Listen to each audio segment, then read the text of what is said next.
Hey guys, Sandra from Seachem here, and we just got back from Aquashella Dallas.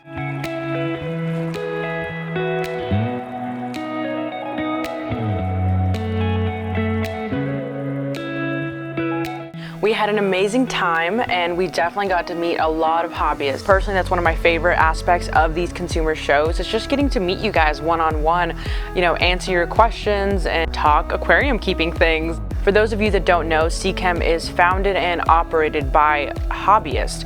So we all here at Seachem have an aquarium. It's kind of a way for us to get some hands-on experience with Seachem products. We're really big on keeping the hobby alive and spreading, proper fish keeping practices. So kind of the best way to learn is getting your hands dirty, having an aquarium.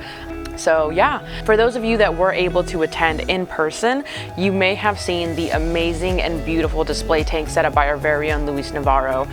We had an amazing time setting this thing up with some very long hours. Took in total about 10 to 12 hours, so a lot did go into this project. And for those of you that were not able to go, this is kind of what this video is for.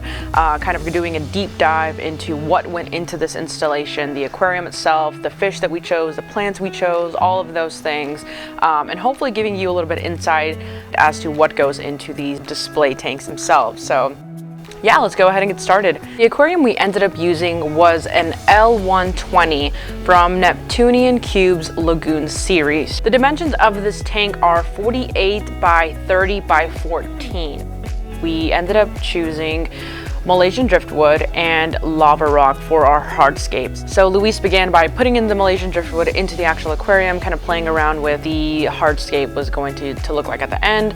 Once he finalized those details, he did attach it to the Lavarock itself. When planting an aquarium this deep, you definitely want to maximize the hardscape and plant around that.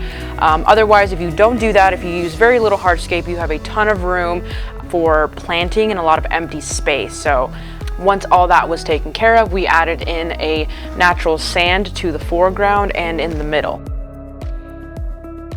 Added in the aqua soil, and then we prepped by spraying down the hardscape itself, just getting it ready for planting. So once it was time to actually plant, we had a small army who was helping us prep all the plants. Huge shout out to Chuck, JJ, and Rich, who helped us prep plants and get those ready for Luis so that he could plant efficiently. For this scape, we used a variety of Bucephalandra, Amazon swords, some Rotalas, Elocharis mini, and much, much more. If you guys want, I will give a full list of all the plants that we ended up using in the description below. If you guys have any questions, feel free to let me know. We also added some moss onto the Malaysian Driftwood. And as you'll notice here, as Luis is planting, he is also spraying the plants themselves, missing them, keeping them moist so that they do not dry out. When you're doing a build this intensive, you want to make sure that your plants are not drying out. After adding all of our epiphytic plants and all of the plants that we intended to glue on hardscape and rock itself, we moved towards the background.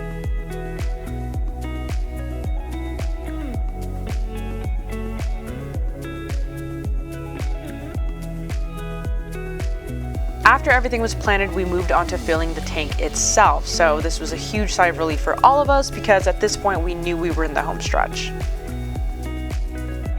Sand is very light, so you don't want to add in your water too aggressively. This was the night before day one of the event, so we wanted to make sure that we had a clear aquarium. So we use the trusty bag method. Essentially, we use an impulse pump to pump the water from the bin into the actual aquarium, and it was basically dispensing in a plastic bag so that it would not kick up the sand too much. We did end up using a little bit of clarity just to kind of help clear up the aquarium a little bit more before the first day of the show. So we added in our filter floss in the sump, added some clarity, and just kind of let it run and do its thing.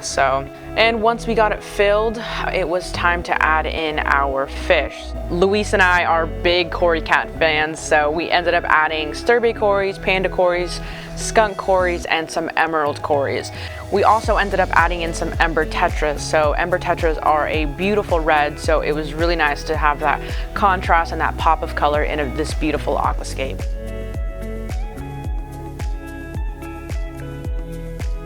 We We are shipping this aquarium back to Seachem, so I'm super excited. Hopefully it makes it here in one piece. I'll let you guys know if it does or doesn't, and hopefully we'll be setting it up here. We haven't decided yet if we'll be setting it up as a reef tank or an aquascape. We kind of need to find some room because it is a pretty large aquarium, so stay tuned and let us know what we should do with the aquarium, if we should make it into a reef tank or another aquascape.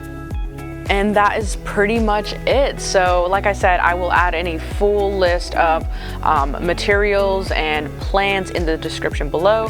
If you guys have any questions about this build, this aquarium, anything like that, please feel free to leave us a comment below and I would be more than happy to get back to you.